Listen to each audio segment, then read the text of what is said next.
should hear an introduction first. Here we go.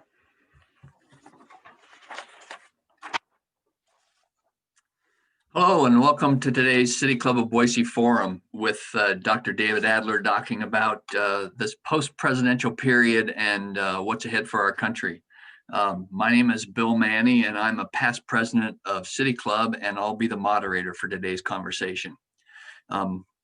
We'll have at a later date, the Boise State Public Radio audience will be joining us on KBSX 91.5 and its affiliates throughout Southern Idaho and Northern Nevada. Today's forum is available for our audience in large part because of our City Club partners and sponsors.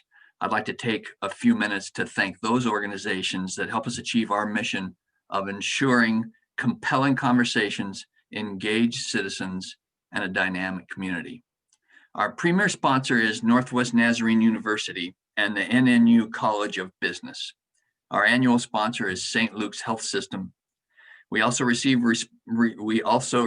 support from our Forum Series sponsors, AARP of Idaho, Bank of Idaho, Climatech Corporation, Echelon Group, Micron, Pacific Source Health Plans, and Small Mine Development.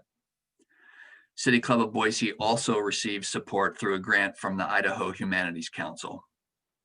Thanks also to our media partners, include Boise State Public Radio, 670 KBOI, Idaho Statesman, Idaho Public Television, and our university partners, University of Idaho, BSU, and NNU.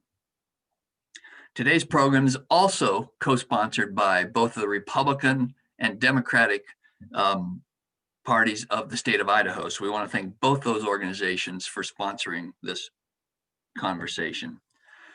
At the end of Dr. Adler's remarks, there will be an opportunity for our City Club audience to ask questions. So you can do that two ways. You can use the Q&A function on Zoom. Just type your question in and it will get to me. Or you can email Morgan at cityclubofboise.org and she also will ensure that the question gets to me. And we'll get to as many of your questions as possible and we may end up combining similar questions on similar themes. So let's get to our program. Dr. David Adler is with us today. He is president of the Alturas Institute. He's lectured nationally and internationally on the Constitution and presidential power. His scholarly writings have been invoked by the U.S. Supreme Court, the Justice Department, the White House, and by both Democrats and Republicans in Congress. He's taught courses on the Constitution at all three Idaho universities. At Idaho State University, he served as director of the Center for the Study of the Constitution. At the University of Idaho, the James and Louise McClure Professor of Public Policy, served as director of the McClure Center and was a member of the faculty of the College of Law. At Boise State University, he was the Cecil D. Andrus Professor of Public Policy and served as director of the Andrus Institute. So given these unprecedented times, I could spend a long disquisition here setting us up, but let's just go straight to Dr. Adler to talk about kind of where we are and what he sees ahead. So go ahead, Dr. Adler. Thank you very much, Bill, for that kind introduction. It's good to be with you and all members of the City Club of Boise. We meet on a very important occasion. If we were to set the stage and to identify where America stands on this hour on December 3rd, 2020, we note that this is a very grim time in American history. We're in the midst of a horrific pandemic that has taken more than 275,000 American lives. Just yesterday, as you know, some 2,800 Americans died. Essentially the same number of people that were killed on 9/11, and projections are this is sadly going to be a daily occurrence. Indeed, models indicate that by February 1, tragically, we may lose some 500,000 Americans. All of this, of course, is the background against which we talk and discuss this recent election, this ongoing election. Here we are, 30 days after the election. The sitting president of the United States, Donald Trump, still refuses to accept the results of the election. It certainly is well within his right, or any presidential candidate who has lost in the general election to take action in the courts, both federal and state, and that's certainly what President Trump has done. But he has lost time and again in state after state, in both state and federal courts. That part of his contestation of the electoral results is not particularly bothersome. What is of deep concern, I think, to most Americans is his effort to bring down the sideboards of democracy and to undercut the structure of our constitutional system, to tear away at the pillars and posts of our constitutional platform by, among other things, baselessly asserting that the election was rigged, that it was the result of fraud.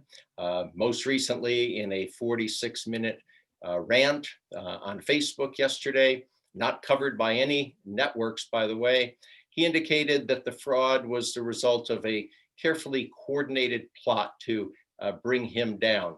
And so we not only gather today in the midst of this horrific pandemic, but also in the context of a president who has refused to accept the elections. Now, that needn't deter us, particularly from going forward with President-elect Biden and Vice President-elect Kamala Harris, but it has slowed the process, and this is critical.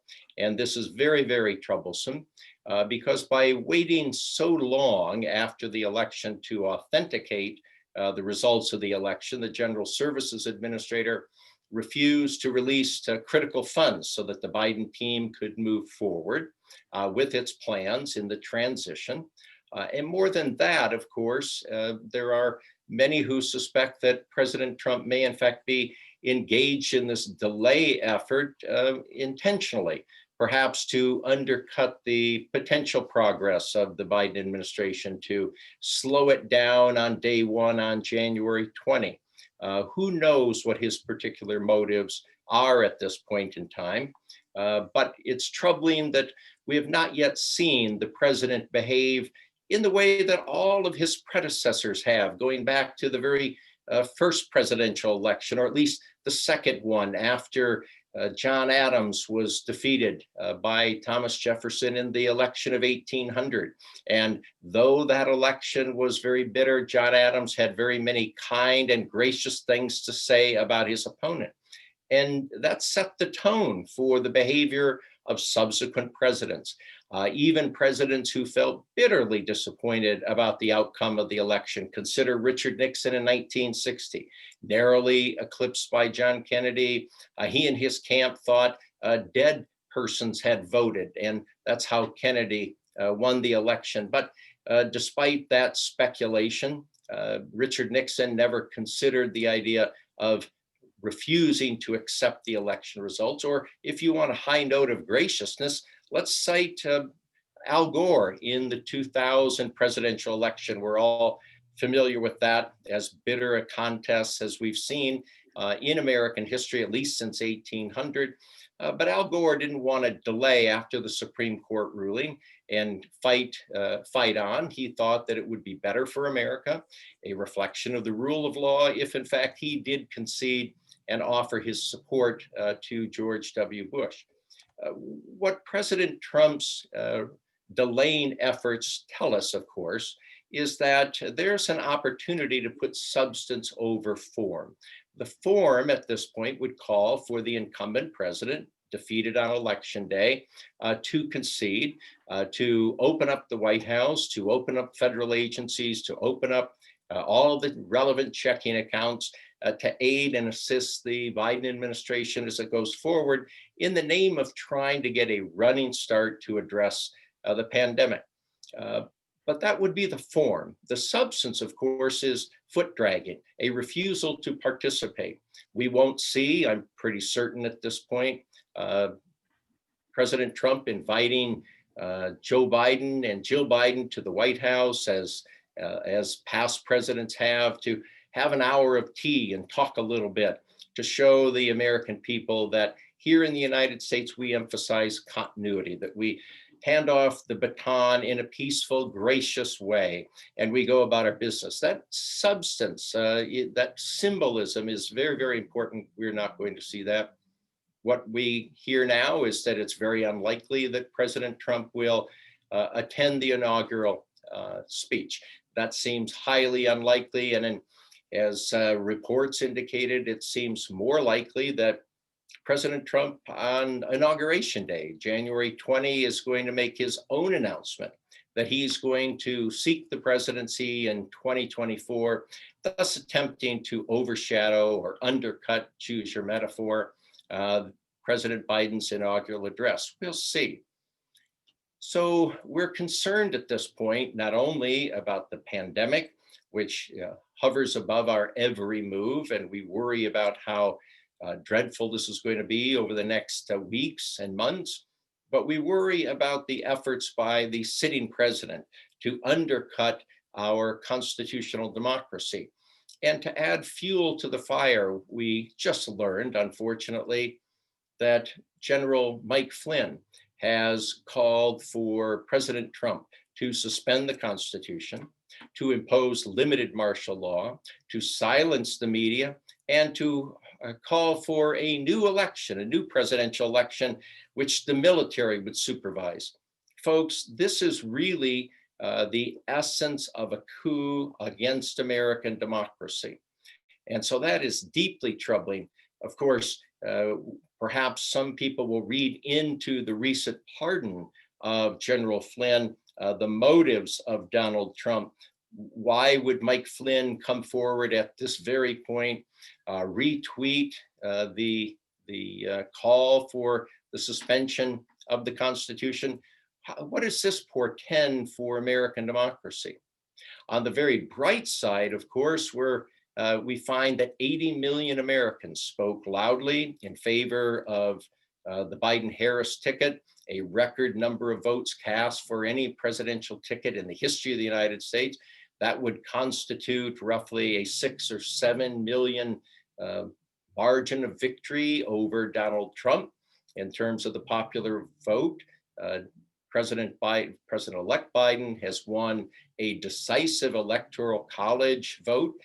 We will see the final results on December 14, just around the corner. But each state now has certified the results.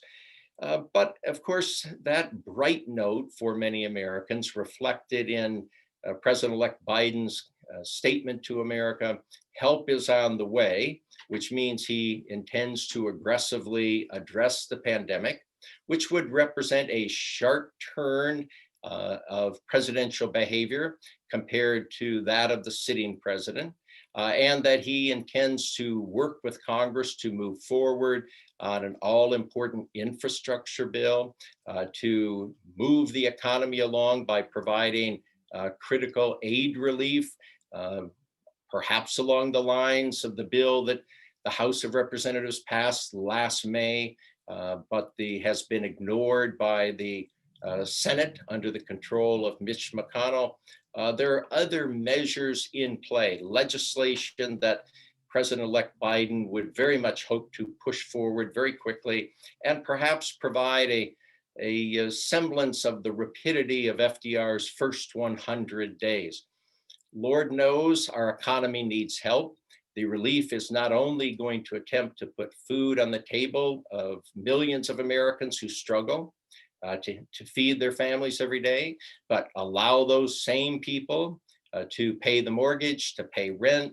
Those people have lost their health care. America finds itself in dire straits. And so the opportunity to invite a new presidential team into the White House is a welcome note of relief for many Americans, but not all, obviously, because as you well know, 70 million Americans voted for President Trump. They wanted him to stay there. They very much wanted another 4 years. And so that raises the question about the capacity of the American government to function in the days ahead as we very likely witness divided government. I add a caveat here because, as the world knows, the eyes of America are on the state of Georgia for that January 5 runoff, when both US Senate seats are subjected to the will and temperament of Georgian voters.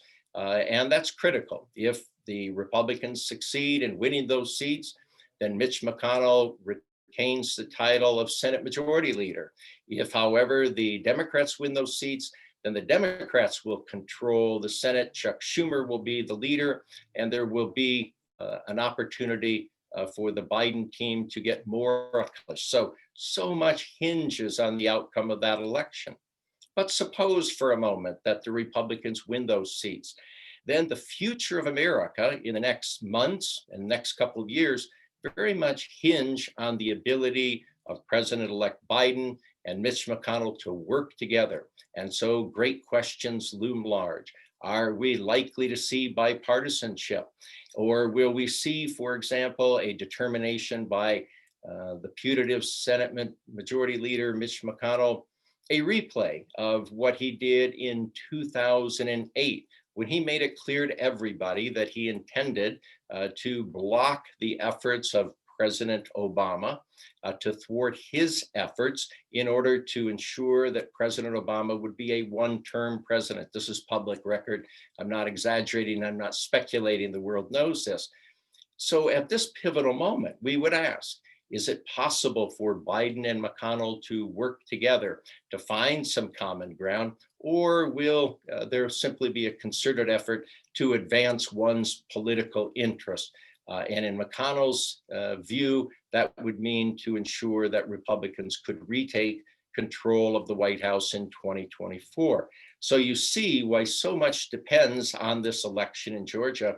And when all is said and done, I'm pretty certain we're going to see incredible amounts of money spent on that election by both sides. But when I say both sides, we have another wrench thrown into the efforts by the Republicans, because we have seen exposed by President Trump and his followers an effort to undermine that very election. Consider this spectacle, and it is a spectacle. Mitch McConnell and the GOP very badly want to win those elections to maintain control of the Senate.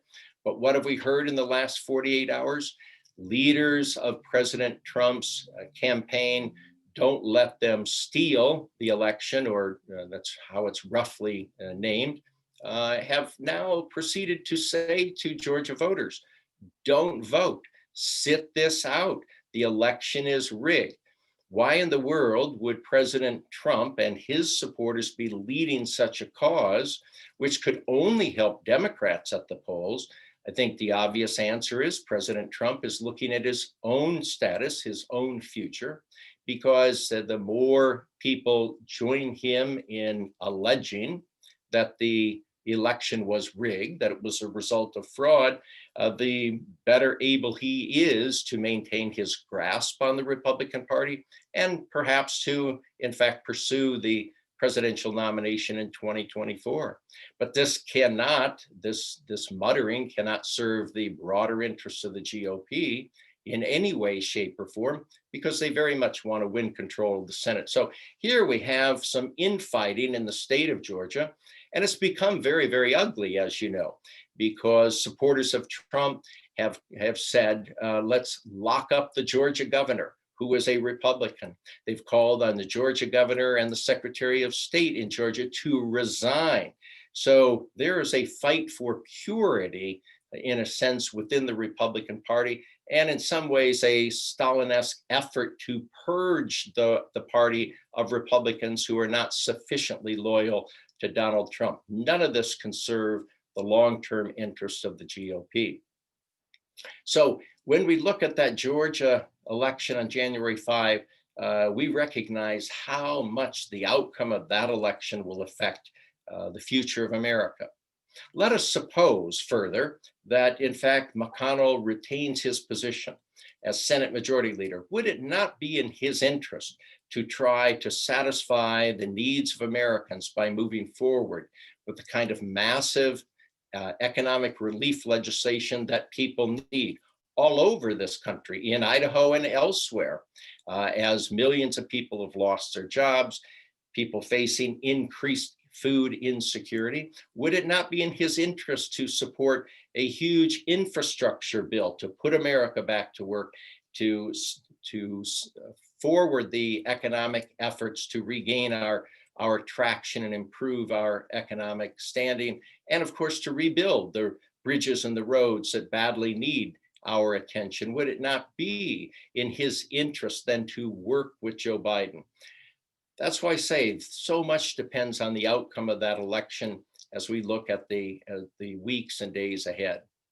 At this point, I have to say that in addition to those concerns, I'm very, very focused on the health or the fragility of American democracy.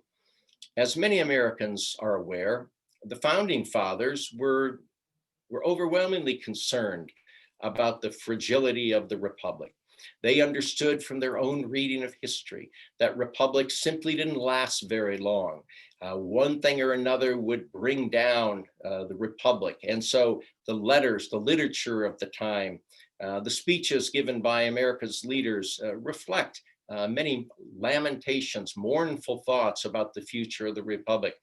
We have to say that as we see what I regard as a concerted effort by President Trump to undermine the strength of our democracy, that our forefathers' concerns were certainly well placed. And so the question arises, what can we Americans do at this point to fortify our constitutional democracy?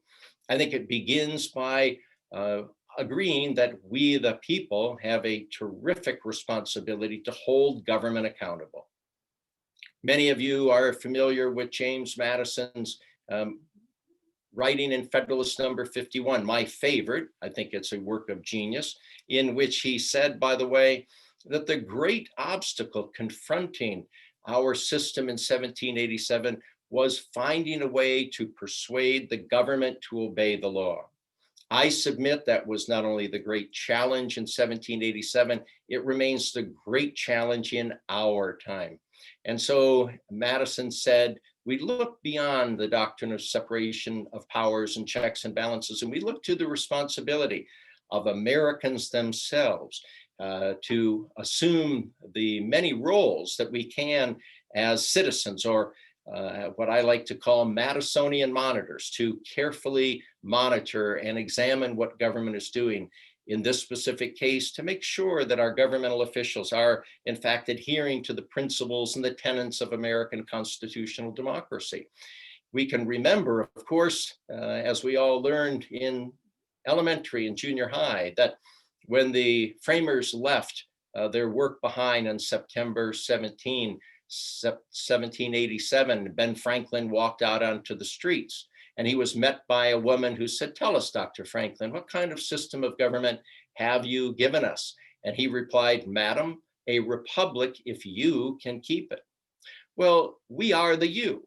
It's our responsibility, particularly in these difficult times when we see at least one half of Congress sitting on its hands, unwilling to try to advance legislation when Americans so desperately need relief in order to buy food, pay rent, pay the mortgage, pay their health care premiums, that Americans need to assume the responsibility. We need to place that on our own shoulders in order to hold government accountable. And that means that we in Idaho have that responsibility. It's not partisan at all, I think, to say that at this point in time, the silence of Idaho's congressional delegation is not only not serving the interest of Idahoans, but it's disserving the interests of Americans everywhere. And when I say the silence of Idaho's congressional delegations, I mean the silence in their failure to say to President Trump, stop tearing down the sideboards of our American democracy. It's okay if you want to challenge the electoral results in the court system, that's part of the system, but to go beyond and to try to hurt American democracy by essentially practicing a scorched field approach or throwing salt into the field so nothing can grow. That seems to me a real failure on the part of our congressional representatives.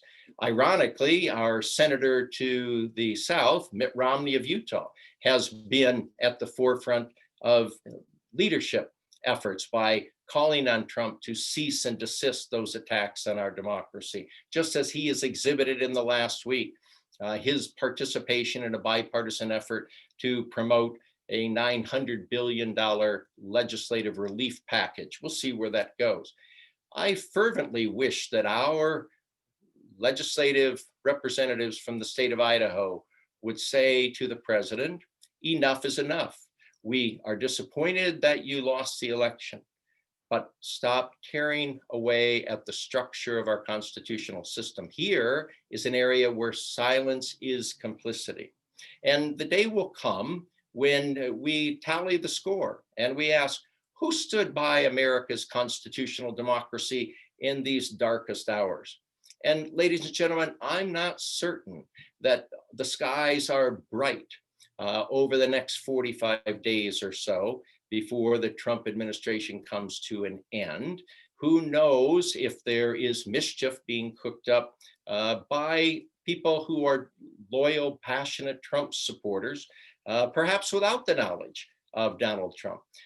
We return to this crazy call to suspend the Constitution and to impose martial law. Let us assume for a moment that has nothing to do with Donald Trump. Let's assume that Donald Trump had no knowledge of it. Is it not a scary moment in American history when loyal, passionate supporters are essentially calling for extra legal measures, actions beyond the confines of our Constitution to subvert the election results? I remember very well then the writings of James Madison in the Federalist Papers, that we the people have a principal obligation to safeguard our constitutional system. And wherever we see violations of the Constitution, whether committed by liberals or conservatives, Republicans or Democrats, it is incumbent upon us to cry foul, to shout down those constitutional violations, because if we don't, then we have only ourselves to blame if the Constitution unravels and we see an unholy replacement. On that high note, let me stop here. I hope there are a lot of good questions, and the more troublesome, the better. Thank you, Bill. Thank you, Dr. Adler. We do have a number of questions. Let me pause here and remind our listeners that this is also being broadcast on Boise State Public Radio. And for those radio listeners, this is a forum with Dr. David Adler of the Boise City Club, looking at kind of analyzing the politics after the presidential election. Dr. Adler, maybe this is a half full, half empty question. Let's talk about democracy itself. You know, what have we learned about our democracy? And maybe here's the question. Dr. Michael Flynn's call for suspending the Constitution has been condemned by a number of people, including the military itself. The courts seem to be working. The elections officials in all of the states seem to be doing their jobs. Isn't this, couldn't one argue that this is maybe evidence that democracy's institutions are vibrant and robust and can withstand these tensions? Yes, I like that question very much, Bill. Thank you. And so I think it is, as you characterize it, a glass half full, half empty. On the one hand, yes, we have seen a rousing turnout by the American people, record numbers to essentially say, we no longer want this president in office, we want an alternative. And so we would say that the will of the people strongly endorses a Biden-Harris ticket. And we also can say, as you've pointed out, that the courts have turned back these baseless charges, these baseless efforts brought by the Trump team to subvert the election results. And it is also very good news to hear that the military would have nothing to do with General Flynn's call for what is, in no uncertain terms, a coup. All of that is very good news. What still troubles me, of course, is the strength of the fiber of our democracy, because we have 70 million people that seem not to have been bothered by 4 years of President Trump's assertions of unprecedented powers. As a constitutional scholar, for example, it keeps me up at night to hear the president assert such things as, under Article 2, I have absolute power. I have unlimited power. that goes beyond anything that any president has ever asserted in our country's history. That is a direct assault on American constitutionalism. And of course, the framers created a presidency of sharply limited power. So that's troubling to me. It's also troubling that Americans, some 70 million strong, would not have seemed so bothered by the president's characterization of the media as, quote, enemies of the people, a dark, horrific phrase drawn from the depths of the 20th century, utilized by the terrible totalitarians that rose to power, but found in the origins of the French Revolution, a bloody phrase that took the lives of many Frenchmen. And that more Americans would not be concerned. I say this again as a constitutional scholar, that more Americans would not be concerned about the way in which the administration was able to subvert the constitutional role of Congress in carrying out its checks and balances the past 4 years. We have seen Congress lying in a prone position. Unwilling, for example, to assert its authority to conduct oversight responsibilities, so critical that it has essentially turned away from its responsibilities not only in foreign affairs but in domestic affairs. And while we could talk forever about the failed effort to impeach President Trump, the very fact that the Senate would not even hear evidence will forever bother me. So the story of Congress lying down in the face of presidential aggrandizement of power is not a new story, let's be fair, because constitutional scholars and critics of Congress over the years have pointed fingers at Congress. But we've never experienced something quite like these past 4 years. So that's just a few concerns I have to say that I'm still mightily concerned about the fragility of our republic. Since we're dealing with this notion of martial law and the constitutional limits on the president, what for our viewers and listeners, what are the opportunities for a president to declare martial law? What is the constitutional role there? How and when would it be appropriate? Yeah, great question. I think that's really important to address. So there are a couple of comments here. The first to note is there's been a public misperception about the ability of the President of the United States to deploy troops into states to quell some minor disturbances. President Trump wanted to do that, for example, when fighting or some riots broke out in various cities across the country. Here's what the law says. A 1792 statute, revised a bit in 1807, provides that the president may deploy troops, but only after the governor of a state has requested the president to send in the troops. And the rationale for that gubernatorial request would be that the ordinary law enforcement forces have been overwhelmed by the rioters or the troublemakers. So note that the founders of our country, the very men who wrote the Constitution and sharply limited executive powers, were not willing to write statutes essentially conveying to the president broad authority to send in troops whenever he wanted to. And that's because the framers of the Constitution rightfully feared the creation of an embryonic monarchy. They had feared King George III, whom they regarded as a tyrant, and they were keen students of history, and history told them that executives of many stripes and colors are prone to practice oppression. So they withheld that power from the president. The first statute, by the way, not only required a gubernatorial certification, but certification by a federal judge. Think about those incredible checks before a president could have access to the troops and deploy them.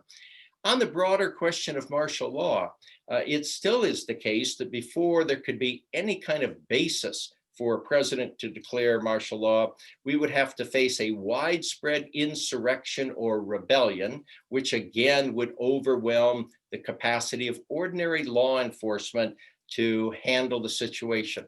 Of course, we've seen nothing like that here in America in the last year or so, not likely to see it. The only way it would occur, frankly, is if somebody schemed in a very cynical, manipulative way to unleash violence in various places, to gin up the very kind of violence which would then provide a basis for the president, in theory, to deploy troops. But that also would have to require compliance by people in the military or the National Guard.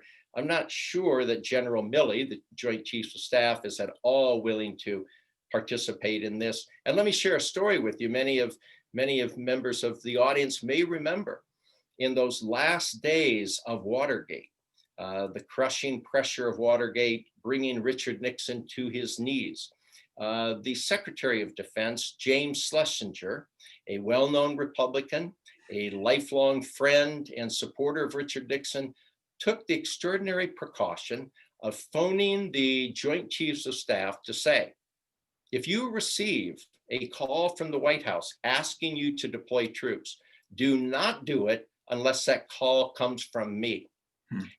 That was an extraordinary moment, a chilling moment, because there was a rock-ribbed conservative friend of Richard Nixon, no liberal opponent or enemy of Nixon, making that call because he feared what pressure might induce Richard Nixon to do. I wonder if we have a similar person in place now. And I wonder that because, as you all know, it was just 10 days ago that the President of the United States fired the Secretary of Defense and the number 2 person and the number 3 person and replaced them with Trump loyalists. I'm not suggesting that we're back in those last days of 1974, but history has a rhyme to it. So I like that precaution taken by Schlesinger. My own sense is that General Mark Milley is of the same fiber. And one more note, we could talk about this issue for weeks on end. But some of those calling for President Trump to declare martial law are looking to Abraham Lincoln's suspension of habeas corpus in 1862. And while we could go on to talk about this, the key point of difference here is that Washington was being infiltrated by Southern soldiers, espionage agents, traitors. It was hard to know if Washington would stand yet another night or two. That was Lincoln's great challenge. The important thing to note is that President Lincoln, who engaged in a very thorough constitutional explanation of his authority to do so, noted that this constituted the very kinds of conditions that the framers had in mind, insurrection and rebellion. And without delving into the details, it's important to note that Congress later passed retroactive legislation affirming and authorizing President Lincoln's suspension of habeas corpus so as to provide full constitutional authorization for his action. So while we're talking about presidential power, let's several questions about pardon powers. Can a president pardon himself? And maybe a corollary, can a president or has a president ever pardon members of his own family? Yeah, that's a great question. That's certainly the burning question of the moment, isn't it? Dominating headlines. Let me say, first of all, that just recently I delivered a YouTube talk on this question, and the response has been great. It's now over 21,000 views and climbing. So I'll ask someone to send a link to the City Club, and maybe your members would be interested. But I've written on this, written scholarly work, so I was simply drawing on those works over the years. The pardon power is a sweeping power granted to the president, but not terribly unchecked. That is, the framers held their breath when they granted the president the pardon power because they wrote against a backdrop of English legal history, which indicated that English kings were notorious for abusing that power, sometimes to add to their own checking account, sometimes to build up an army for many reasons, to serve their own pecuniary, political, and personal reasons. The framers then approached this question with trepidation. What finally provided them with the relief that they needed to grant this pardon power to the president was the availability of the impeachment power. Alexander Hamilton said in the convention, if in fact the president were to abuse the pardon power, he could be impeached for it. And in those days, people took the impeachment power seriously, and they thought that was a sufficient check. Times have changed. At any rate, there was never any contemplation that a president could pardon himself. The reality is, if a president could pardon himself, then it would be placing him above the law. He could engage in any conduct and essentially avoid any kind of criminal inquiry or prosecution. That would violate what the framers considered the very concept of the rule of law. The rule of law at the time of our founding had a very specific meaning, and that was that the president is subordinate to the law. And as James Wilson said in the Constitutional Convention, the president would not enjoy any other privilege not enjoyed by American citizens. So nobody in the convention ever discussed the concept of a self-pardon. But in addition, it would violate a self-pardon, would also violate a historical maxim as old as Anglo-American legal history itself, going all the way back to the year 1610, when the famous Sir Edward Coke said that no man could be judge, jury, and executioner in his own cause. That has never been disturbed. And so there's no support in our system. There are many reasons. Your viewers could look at my talk called 4 Reasons Why Donald Trump May Not Pardon Himself. There are many reasons, but let's get clear on this to answer your question. No president has ever asserted the authority to pardon himself. Richard Nixon contemplated it for a short time. He turned to his attorney, Leonard Garment, and asked, what if I pardon everybody around me and I pardon myself? Now that would be a way to avoid all troubles. Leonard Garment, even though he was in the loyal service to his president, his client said, that would be grotesque. That was his word. It would be grotesque.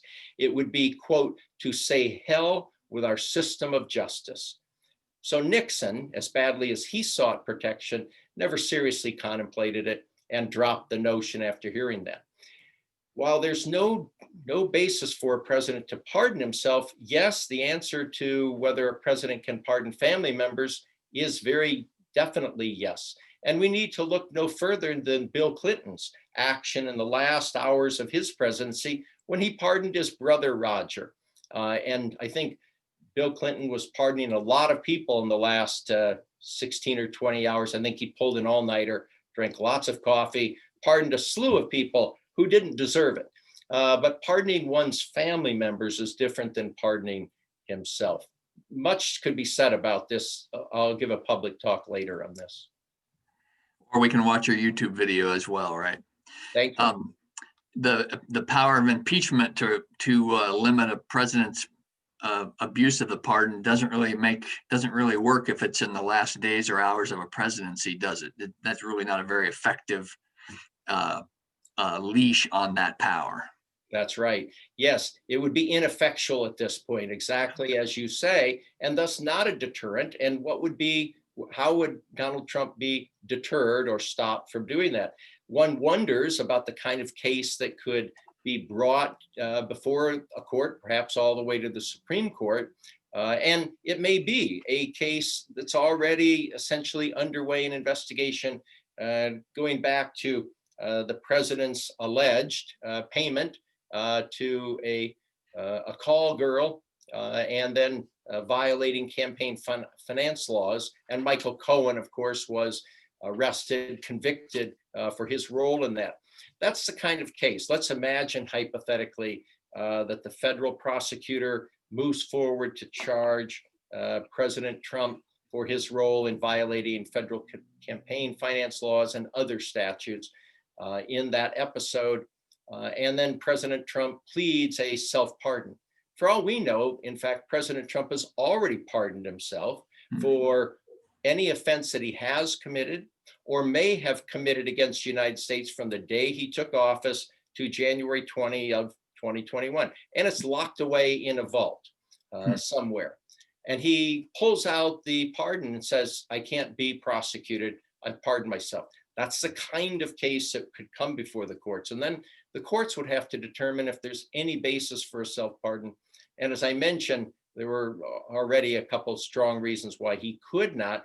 But if you wanted to delve into this just a little bit more, in the Constitutional Convention itself, when some framers expressed alarm that a president might utilize, that is, abuse the pardon power to protect himself by pardoning all of his aides and cronies involved in a treasonous act, then how would you deter that?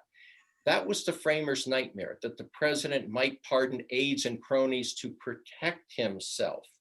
If the framers were absolutely opposed to that and thus offered impeachment as the response, surely they could not have entertained the idea that a president could pardon himself. So the reason why I offer this is not only because it's compelling to explain the framers' mindset in writing the pardon clause, but if you think about the current Supreme Court, we have 3, maybe 4 members of the court who style themselves originalists. That is to say, they preach the doctrine of interpreting the Constitution in light of the framers' intentions. If they truly are consistent and they go back to the convention debates, they would have no choice but to rule against President Trump.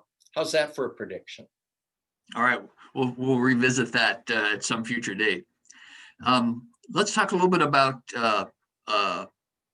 the incoming Biden administration and several questions kind of asking Idaho related questions. Is there any sense for what his administration or his appointments might mean for Idaho? And I guess I would tack onto that both Anthony Blinken and Bruce Reed, who are close Biden allies, have at least tangential connections to Idaho. Do you have any thoughts on kind of the Biden administration and what we can expect in Idaho? You know, I like this very much. The fact is, I'm very, very happy that we have such stalwart thinkers and leaders with an Idaho connection who provide who are key components of the Biden administration. Blinken's experience in diplomacy and foreign affairs, of course, is well known, and he's worked with Biden for years. That's a real plus. And of course, Reed has been an exemplary worker on behalf of Biden and Democratic causes for years, has fine parentage up in North Idaho, by the way.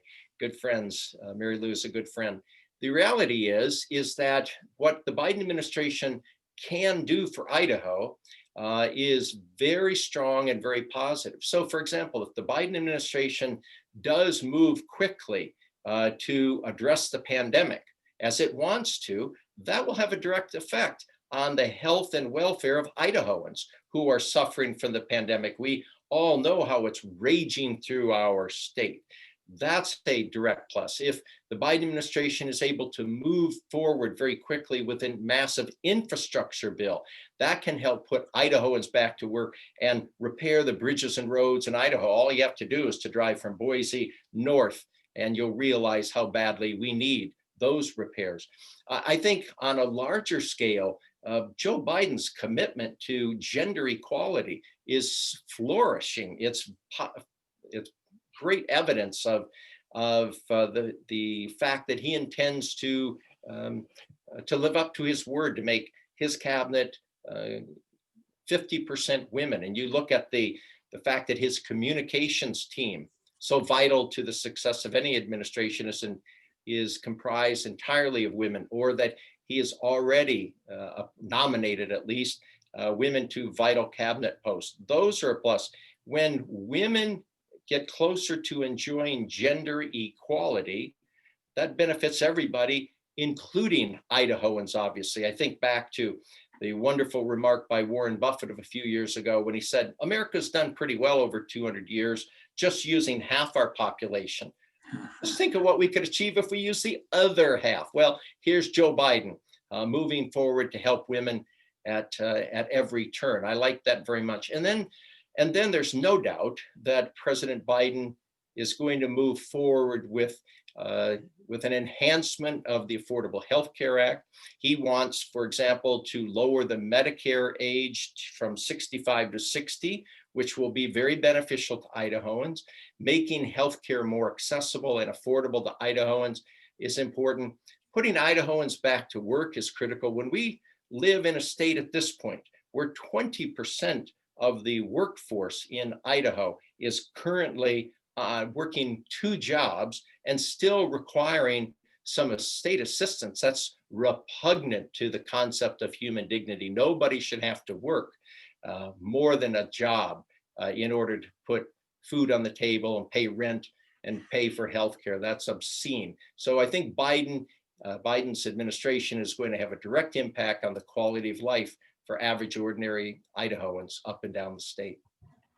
I should note that Alan Blinken, who was the 2002 candidate for the Senate against Larry Craig, is Anthony Blinken's uncle and resides, or part of the time at least, in Sun Valley. So that was, I didn't provide that context. Oh, but thank you. And I regard Alan as a friend, and he's been a wonderful actor in the world of diplomacy, and it's nice to have that connection. Let's hope that we see his nephew in Idaho more often now. That's right. So one of our viewers did ask about legal action against the Trump administration. What should the Biden administration approach be, and what is your view of the potential healing after this very, very tense and bitter process we went through? And before you answer that question, I just want to remind our viewers that this is a City Club of Boise program with now I'm blanking on your name, Dr. Adler, with Dr. David Adler, and we're looking at the post-election politics after the presidential election, and we are broadcasting this at a future date on Boise State Public Radio. So, kind of, Dr. Adler, healing, and what is your sense for what is needed now? You know, Bill, I think that's the right question at this time, because America does need to find ways to heal and to unite and to overcome the deep fractures that separate Americans. The election demonstrates that more than ever. And so how to do that? First, I think that Joe Biden has the capacity to help heal these deep wounds that afflict the nation, primarily because his history as a US Senator and then his record as a vice president reflect the fact that he is able to work both sides of the aisle. And I think that is a real strength. And though he was criticized by some of his opponents in the Democratic primary, I regard that as a real strength. Let's hope, as he suggests, that he can work with Senate Leader Mitch McConnell if necessary. So I think there is that prospect that can be very real. That would be a wonderful thing to do to set a tone for the country. It's one thing to listen to the words, the tone of the President of the United States. As we've said, we've been reminded of this every day, that the president's words matter.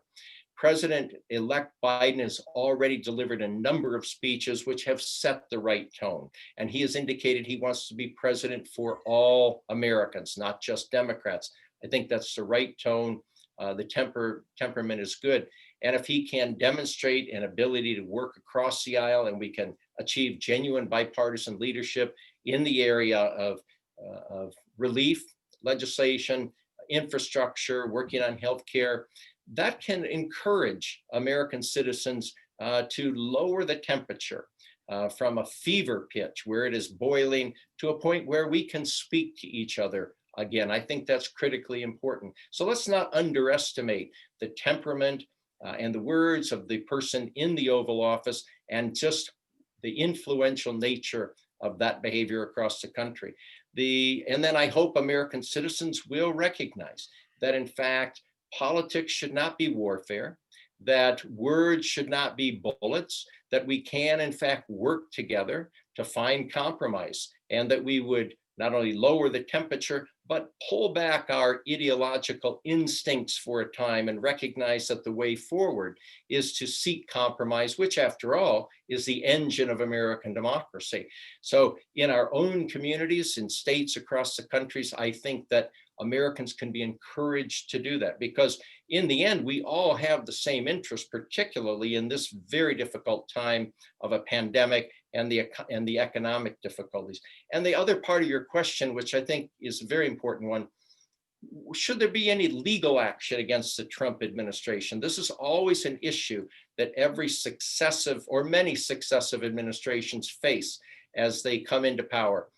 President Obama was urged by many supporters to push forward with investigations into the Bush administration's violation of the Constitution and international law. And there was a strong case to be made for doing that. President Obama thought if we do that, we won't be able to move forward, because if you're looking over your shoulder, it's hard to move forward, obviously. And so he deigned not to do that. Now there's great pressure to thoroughly investigate President Donald Trump, his administration, and other actions. While it is possible that the Justice Department in the coming months may continue to pursue some federal avenues of investigation against Trump, the administration, his businesses, I think it's more likely that we're going to see real action at the state level, particularly in the state of New York, in the Manhattan district, or the state attorney general. So I don't think this is going to put pressure on President Biden to say yes or no to the question of whether Donald Trump should be investigated.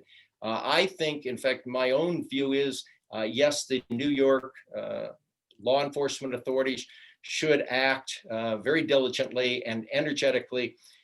The difference here between President Obama's decision not to authorize investigations and our time is the fact that the Trump administration and the Trump business world have so clearly violated important statutes, particularly those that the New York authorities are investigating.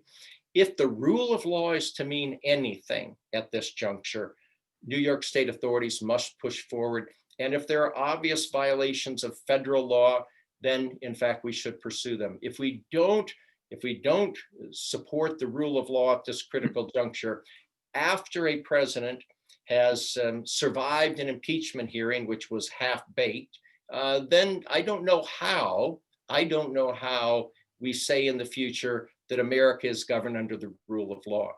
As I've said in many other circumstances, if 75 years ago, Congress had said to the President of the United States, if you make war unilaterally in violation of the war clause of the Constitution that gives Congress, not the President, the authority to go to war, and presidents did it, we only would have had to impeach one president or two for that constitutional sin. But we didn't, and so virtually every president since has usurped the war power. Now is the time, in my view, to reinforce the rule of law, have America stand strong so that we can tame any future president who might flaunt the Constitution and legal norms in our country. So we have just a couple minutes left, Doctor, but maybe you could quickly address these two questions about, future reforms. What do we need to do with campaign finance?